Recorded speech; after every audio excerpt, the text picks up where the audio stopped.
What is going on, Lucid fans? Welcome back to Financial Journey. So that's actually a good question. What is going on? I'm going to give you a good summary of everything you need to know, everything that is causing a lot of downward pressure on Lucid, including the Russia situation, everything that you need to know. I will give you some updated data points very relevant to a lot of investors and tie it all together with some technical analysis. But before I get into any of that, all I ask, smash the thumbs up, subscribe, do all that fun stuff. Greatly appreciate that. If you do like my channel and support the growth, take a look at my memberships, link in the description below, or just hit the join button at the bottom of the screen. With that said, let's get right to it. So there is a lot to go through in this video, and as I'm doing this video, we are at the low for the day, and looking at the intraday chart, there's not much optimism with the exception of this support level. So hopefully, as I'm doing this video, it does bounce off of this, but this is something to keep in mind. I'm going to tie it all together as well when I do some technical analysis. So like I said, there is a lot of things factoring into Lucid. More specifically, there is the Russia situations right now, and that is starting to escalate. So keep that in mind. In addition to, there has been a lot of sanctions on technically Russia, and despite all of that, there still is a lot of fear. So looking at the top, you can see the broader indexes are very much red, and more specifically NASDAQ down 1.7%. Live ticker to my left, as you can see, it is currently down 4.23% for Lucid. As of right now, 17.8 million shares being traded, whereas the average is 53.5. So similarly, like the last 3 weeks, we have been having a little bit more of a lower volume, so that's something to keep in mind.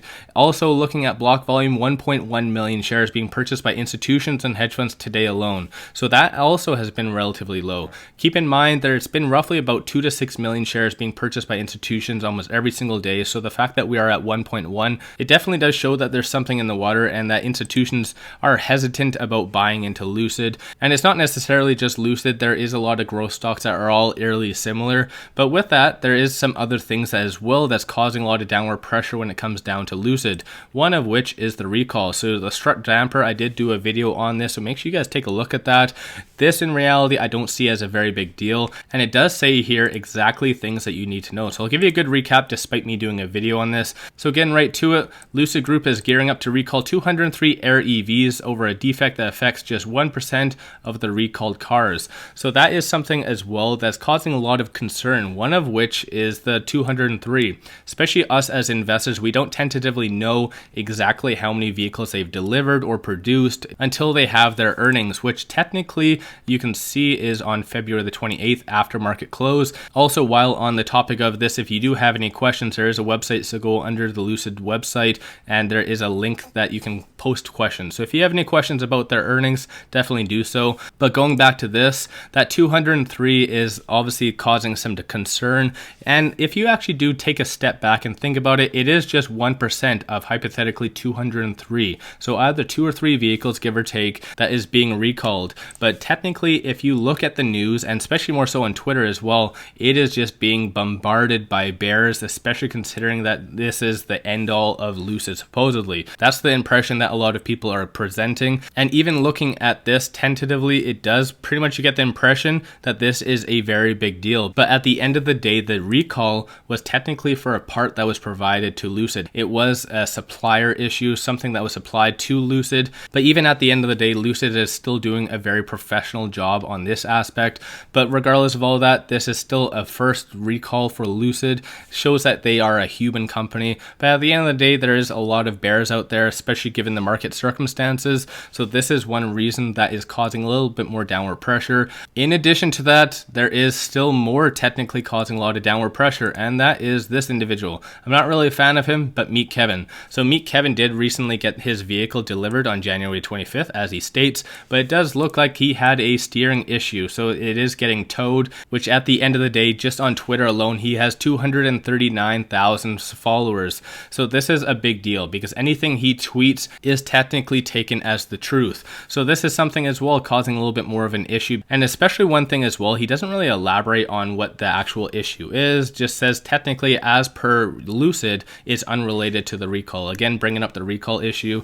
And he did also post on YouTube as far as a review. I haven't particularly looked at it, but again, at the end of the day, I'm not really a fan of Meet Kevin, just unfortunately based on his subscribers and his followers. What he says is actually a big deal. Similarly, like Jim Cramer and a lot of other big names. So this is just one attribute as well that's causing a little bit more downward pressure over and above, like I've already mentioned, on everything else. And then also over and above all that, and you notice how it's just being stacked on top of each other, all the issues, there's a lot of suppression when it comes down to Lucid. That's why nobody's really buying it right now. So looking at this, technically March 16th, we all know is going to be a very big day, more so because at the end of the day, they are making a interest rate decision on this. Despite the downward pressure in the economy, they most likely still are going to raise their rates at least 0.25%. There's been things floating around saying it's going to be 0.5%, but I don't see that happening. I do strongly feel that it is going to be only 1/4. But again, this is something you need to keep in mind. In addition to that, on the same day, there is retail sales, so that is also going to be a big factor. Hopefully the Feds won't really take that and run, but like I said, those are some of the factors that has caused Lucid to go down as much as it did. I'm going to do a little bit more technical analysis, but first I'm just going to go over some updated data points, starting with short interest, because right now short interest is all over the place. So looking at short interest, it's 1874, up 1% from 1 week prior. Utilization is still 100%, and looking at the day-by-day change, it actually has gone up 0.32%, which works out to be 694,000 shares being additionally shorted. Cost to borrow is starting to pick back up, so 1141. So that is definitely very beneficial, and hopefully with good earnings, we can have a little bit more of a squeeze. But this is something that is getting farther and farther away, especially that there is so much fear in the market. And in line with that, just want to talk on options. So the options today, there's been $327,000 worth of options today, with 0% of them being positive.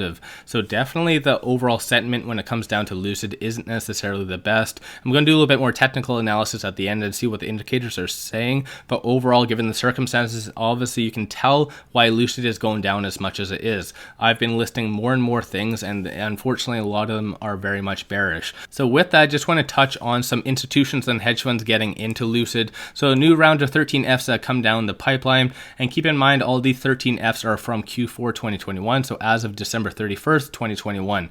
Looking at this, some institutions have been getting in, some ETFs as well.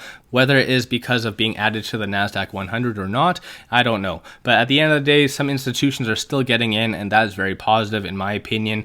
And I do anticipate over the next 3 months, you will see a lot more institutions physically getting in, especially at these low prices. So we'll just have to wait for the new round of 13F to come down the pipeline to ultimately see. So with that, just want to transition and talk on some technical analysis. So as you can see at the 50, 100, 200-day moving averages, Bollinger Bands, RSI, and stochastic. And I realized I said that wrong. And unfortunately, I just am going to show you this because I want to acknowledge and appreciate. So 𝗪𝗧𝗪 did bring up saying that I've been saying stochastics wrong, and I even said that wrong. I think I necessarily just said it wrong from the beginning when I first learned it, and it's just got ingrained in my head. So I appreciate, just want to give a shout out that obviously I acknowledge I am saying it wrong. I'm working on it, I promise that. And keep in mind, I'm just a day-to-day individual. I like doing a lot of due diligence and research, so I am piecing everything together, and I can make some errors as you see. So if I am ever doing anything wrong, just leave a comment and say, you know what, this is wrong, just FYI, or whatever it is. Or even if I'm saying something technically wrong, give me a shout out, I appreciate that. So going back to this though, looking on the actual chart momentum, despite the red day, it does look like it has gone up a little bit as far as the momentum. So number of buyers is going up. Stochastic, I know I said that wrong, I'm sorry again. There is a little bit of a deviation, red line above the black, so still technically a bearish sentiment. RSI is getting fairly low at 33, so once it does get below 30, it is a very good buying opportunity in my opinion. Looking on the actual chart, we are very low on the Bollinger Band and well below all the moving averages. So in that regard, it is very much bearish. Everything unfortunately is a little bit more bearish. And looking on more so the Fibonacci, so you can see we have been for the longest time bouncing between the S1 and the pivot. We recently did break below the S1, so we are now with a lot of the other growth stocks bouncing between the S2 and S1. So you can see see, technically the S2 is at around $21. So like I said in last video and the last update, we most likely will be trading between the S2 and S1 until the Russia situation starts to subside. And if it does continue to pursue, and especially if we do go into our earnings, which is on February the 28th, 2022 after market close, if we do actually miss on earnings and have bad guidance, then most likely we could trade between the S3 and S2.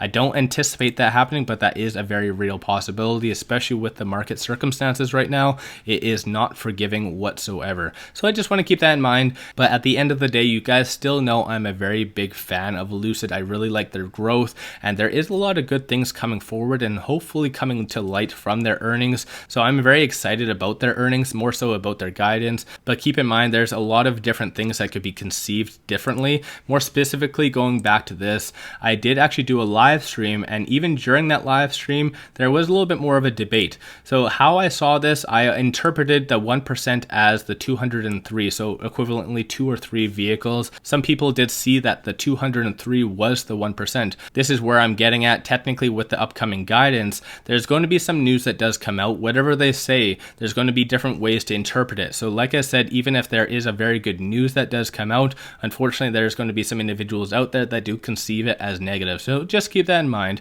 With all that said, let me know your thoughts on Lucid in the comments below. If you haven't already, smash a thumbs up, subscribe, do all that fun stuff. Greatly appreciate that. If you do like my channel and support the growth, take a look at my memberships, link in the description below, or just hit the join button at the bottom of the screen.